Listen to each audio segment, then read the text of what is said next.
Hi, my name is Pam, and I've been wanting to make this video for a very long time. And I would like to convey what it's like to be raised as one of Jehovah's Witnesses. So here we go. There's a high rate of suicide among those who are raised Jehovah's Witnesses, and they know that they're going to have to endure shunning if they leave, but it certainly doesn't keep us from leaving in droves. There's hundreds, thousands of us. Anyway, I came from a huge family of Jehovah's Witnesses, but before I was born, none of them had been. They all converted just about the time I was born in 1950. My mom raised me by herself. She and my parents were both divorced, and I tried very hard to be compliant to all that she taught me about her very strict religion. My dad took off, never came back again, so I grew up not knowing my father, and that root of rejection took hold at a very young age. So between that and trying to be compliant to be accepted by my mother's God, I was a bit of a mess. But my parents had been married to each other for 11 years before they got a divorce. And I have one sibling, my sister, who just passed away last November. But she was 10 years older than me. So a lot happened before I came into the family. I look at those pictures and think, wow, I never knew those people. My mom was so bewitched by her belief system that I watched it change her into somebody that was almost unrecognizable. I actually was supposed to be the baby boy that was supposed to save their marriage. Like I said, they'd been married for 11 years, and my dad was constantly unfaithful to her. She said she found lipstick on his cigarette butts when she'd empty the ashtrays in the morning, and so she thought, well, maybe if he had a little boy, he would settle down and stay home. He was a mechanic by day and played guitar in a band by night, so it was a difficult situation all the way around. But she got pregnant for me, and my dad never even stayed around long enough to find out if I was a boy or a girl, because he took off before I was born.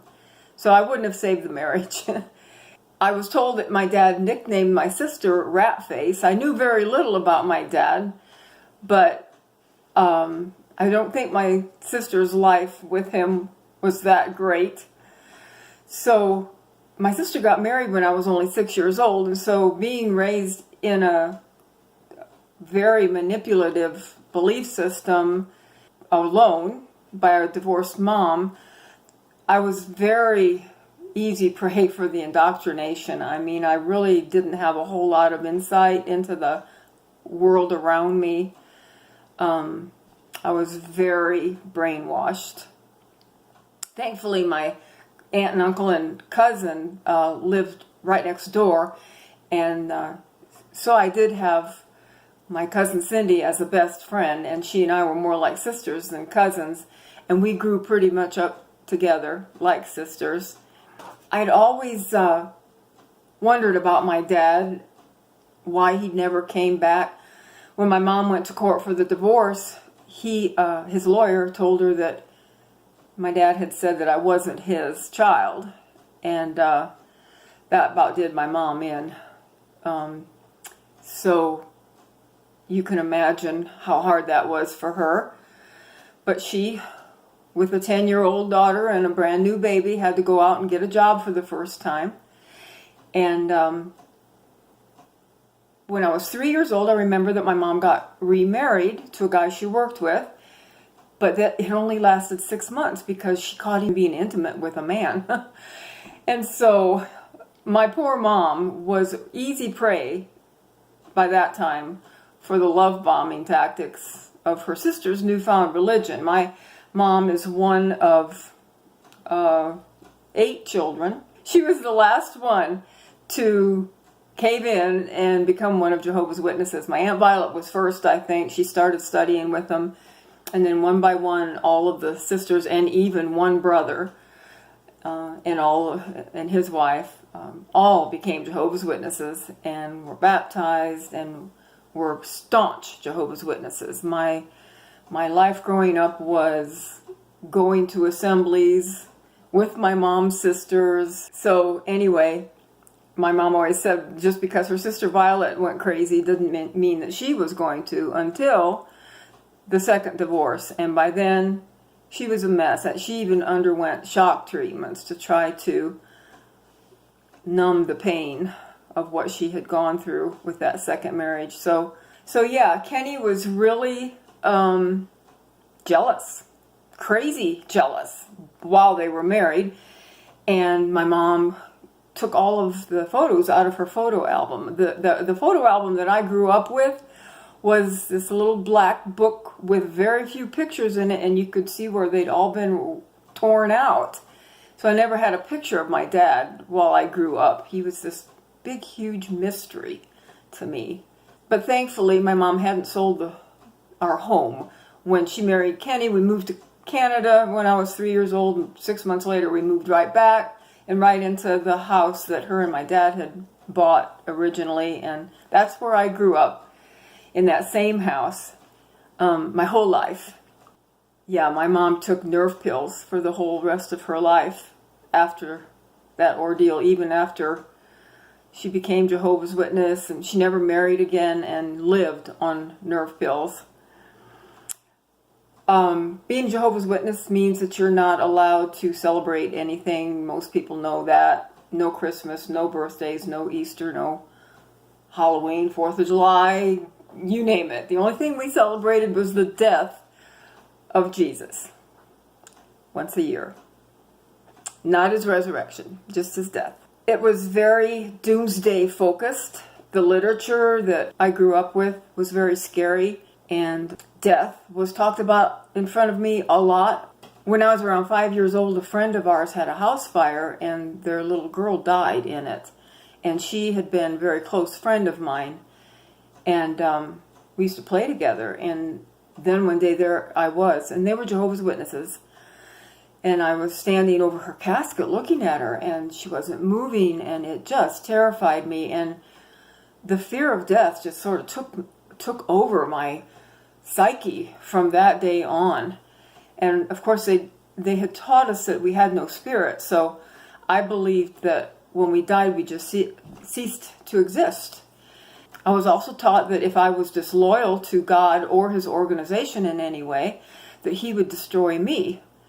And I believed that I would never have the chance to grow old or even grow up, because this thing called Armageddon was going to happen way before then. So when I was 5 years old, about to start kindergarten, my mom sat me down and she told me that the kids at school weren't going to like me because we were Jehovah's Witnesses. So I decided not to tell anybody that we were. There's a way of thinking from childhood that empowers a person to do hard things. I mean, who hasn't heard the story of the little engine that could? But I was taught that I couldn't do anything because God didn't allow it. And the way that I saw God caused constant focus on my defects. And it created an overpowering self-hatred in me that took decades to heal. So in 1956, when I entered the first grade, I was very sad to find out that everyone saluted the flag at school every morning, and that was not allowed by Jehovah's Witnesses.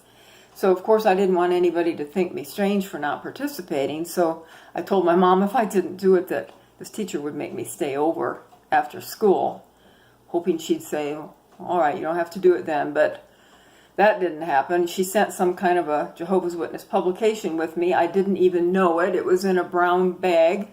And so when I gave it to the teacher, she became irate and slammed it down on her desk and scared me so bad that I tripped and fell over backwards. And I didn't want anybody to see me cry. And so I asked permission to go to the restroom. And I stood there in the bathroom thinking that there's no way I could go back into my classroom. I was just mortified. And this thought came into my head to look at myself in the mirror. And so I walked over to this full-length mirror that was in the little girl's bathroom. And the thought said, look at your face and your hair. You're neat and you're clean. Look at your clothes. You look just fine. And I thought, yeah, I look okay. And the thought within me said, no one can see how bad you feel on the inside because you look just fine on the outside. Now go back to your classroom and act as if everything's okay, and it will be. And that's exactly what I did. And it was okay. But because of such a strong root of rejection inside of me and a need for acceptance, I saluted the flag every day from then on. And so what that did is made me, in my mind, God's enemy. That kind of guilt, constant 24/7 guilt in a 6-year-old is devoted to destroy them. That's what I know. Believing God was watching every move I made to judge whether I'd be worth saving at Armageddon gave entrance in my thoughts to a destructive force that grew so big it eventually consumed me. But this was also the day that I figured out how to survive in a world where I mattered little to anyone. I would act like the world when I was with the world, and I'd act like a good Jehovah's Witness when I was with my mom. The envelope I handed my teacher that day must have also included instructions from my mom that I wasn't allowed to participate in any birthday celebrations, because several times during that year I recall being taken out of my classroom and put into this little teeny room with a man who had flashcards, and I was told I was being given a speech lesson, but I don't recall ever having any sort of a speech impediment. So I kind of think that's what they did with me when the other kids had birthday celebrations, because I remember seeing kids bring cupcakes and different things to school when it was their birthday. And then later on, I'd be at home and I'd think, what happened to those cupcakes? I never got any.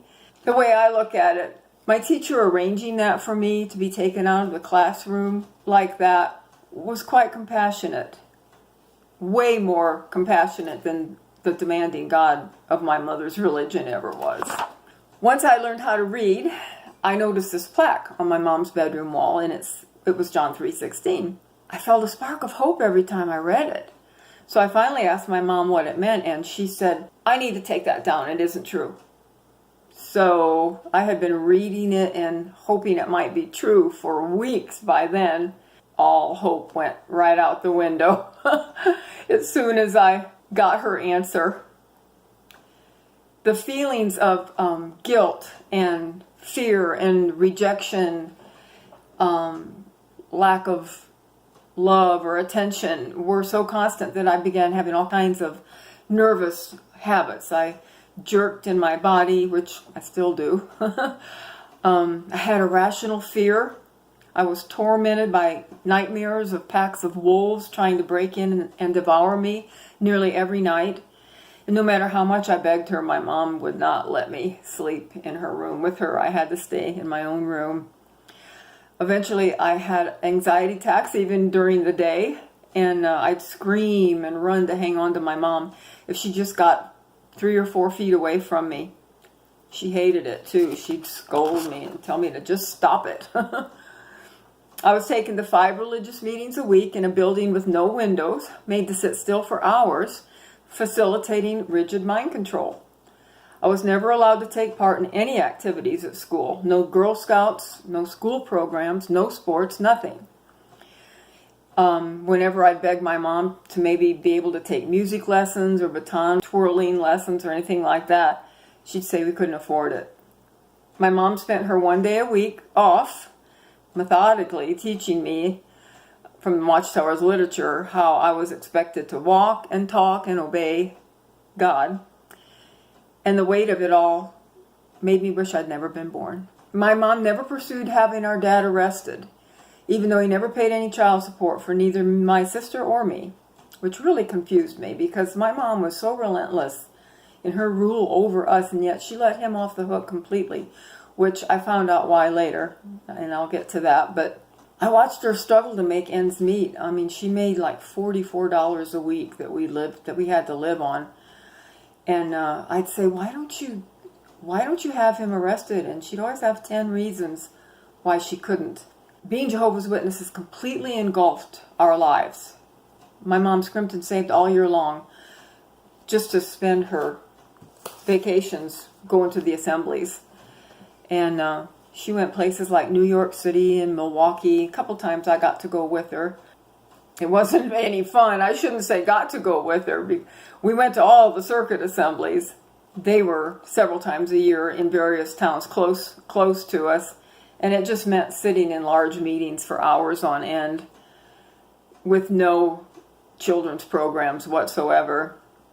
And they would bait us to make sure we went to these assemblies by saying that they'd received new light from Jehovah that they would be disclosing at the assembly. And oh my gosh, everybody'd be all excited about it and whispering and talking about what it might be.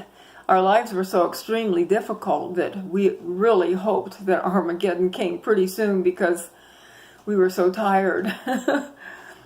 I didn't, but you could tell that most of the adults did. I never knew my grandparents on my dad's side, of course, because he said I wasn't his. They'd accepted my sister, but not me, so my mom sent him away one day in anger when they showed up with a Easter basket for my sister and none for me. And from that day on, they stayed away. My sister got married when I was only 6 years old, and she was only 16, and she married the only son of a Jehovah's Witness couple. Yeah, her father-in-law was one of the elders. Just a wonderful family who I love dearly. Yeah, my sister got married and my dad came to her wedding. But nobody told me who he was. Nobody told me he was coming. They included him in the wedding picture, so I was able to guess who he probably was, but I was afraid to ask because no one made any attempt to introduce us. I mean, I had always been sure that if my dad ever laid eyes on me, he'd have to claim me because I look an awful lot like my sister and look a little bit like him and pictures I'd seen of his sister.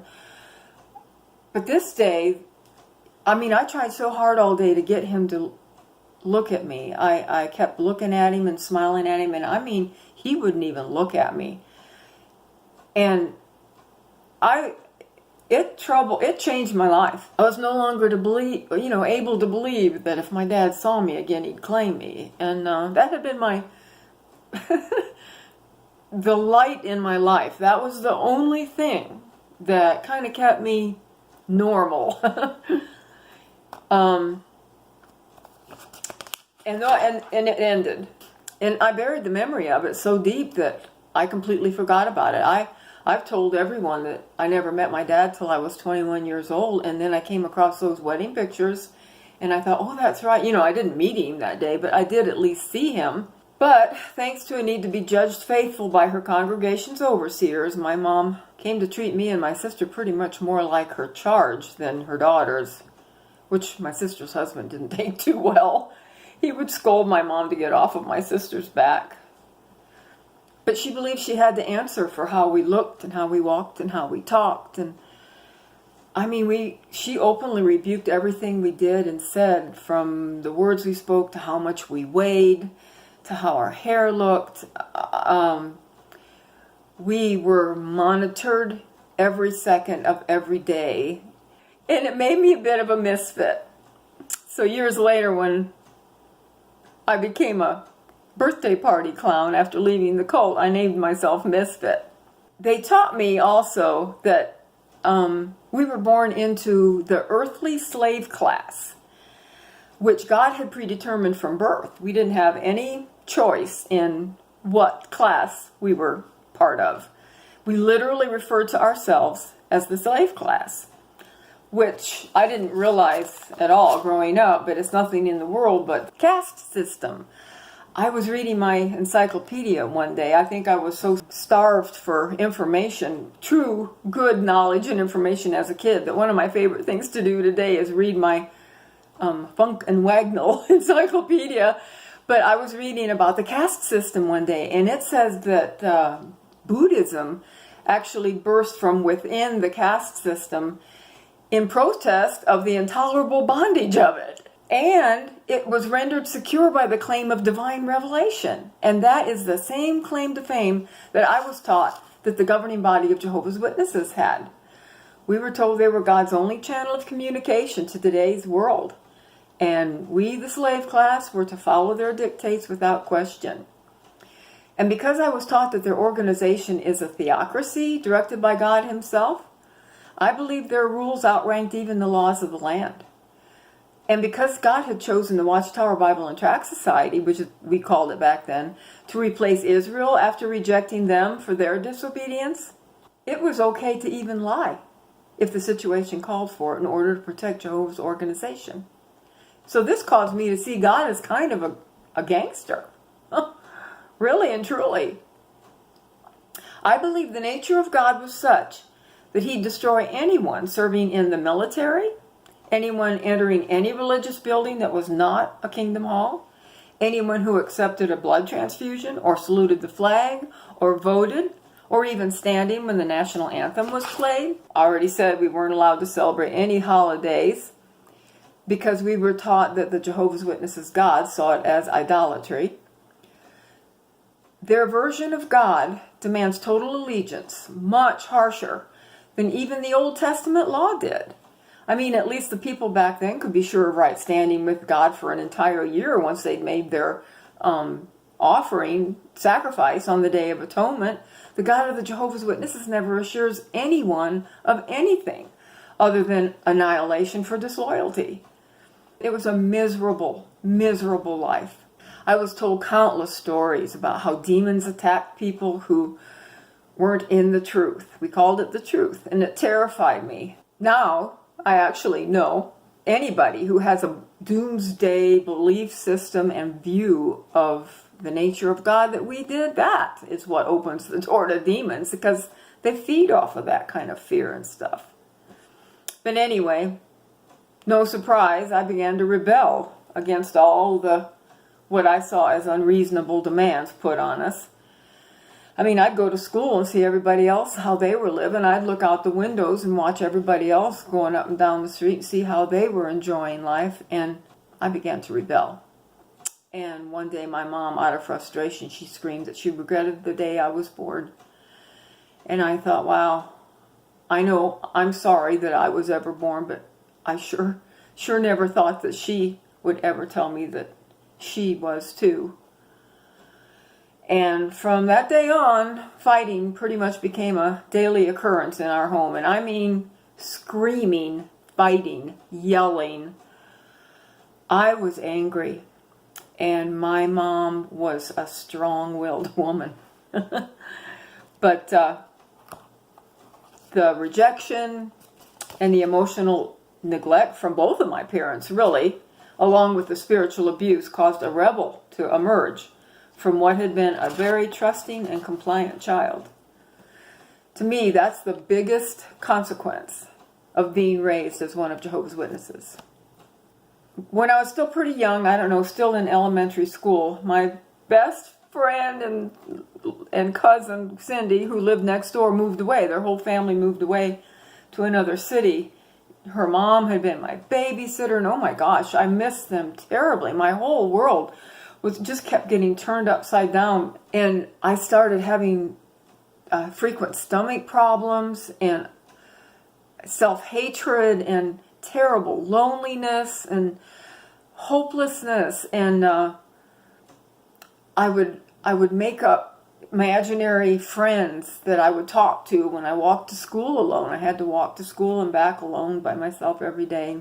My mom put a house key on a shoestring to wear around my neck because my aunt wasn't next door there anymore to take care of me. And oh my gosh, the nervous habits became terrible. I blinked my eyes and made weird faces that my mom would yell at me about all the time.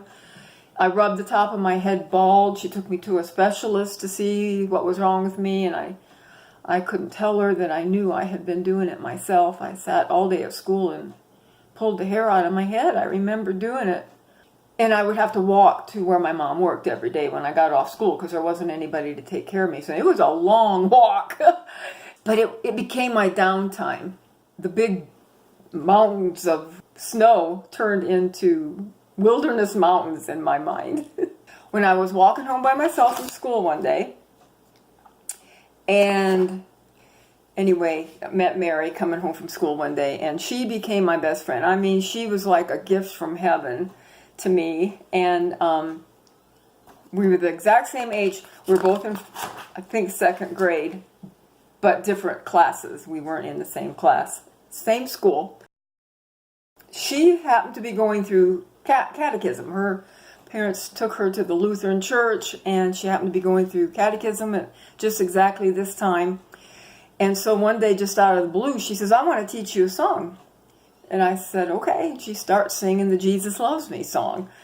She was kind of ornery little girl. We used to have quite a few quarrels here and there. And I thought, wow, if Jesus loves her, maybe I misunderstood something. Maybe that John 3:16 thing that my mom said wasn't true. Maybe it really is true.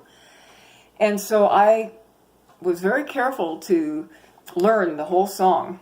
And I went home and made sure that it was just the right time before I sang it to my mom, because I knew that disapproving look that she had, and I didn't want any part of it. And so I sang this song for her that day, and she's got the disapproving look on her face, and she said, "Don't sing that song anymore. It isn't true." Whew. So, my dad didn't want me. My mom regretted that I was born. And Jesus didn't love me either. I guess really, if I think about it, I didn't even know who Jesus was. So it was just kind of I lost a little bit of hope for a day, but I really didn't have that much hope to begin with. So the Jehovah's Witnesses teach that Jesus was actually Michael the Archangel, who came to earth out of obedience to God, who demanded that he be the example of how we were expected to live a perfect life. And it just caused a strong dislike for God in me, because I thought it was ridiculous. I saw God just like I saw my father. Both were responsible for giving me life, and neither one wanted to lift a finger to help me live it. The God that I believed in as a Jehovah's Witness didn't have a father's heart at all, but I'm embarrassed to say this, but this is the truth, so here it is. The God I believed in was actually more like a pimp. He demanded us to perform perfectly before he'd care for us in any way. Does that not sound the same? Well, when I was 8 years old, we got our first television.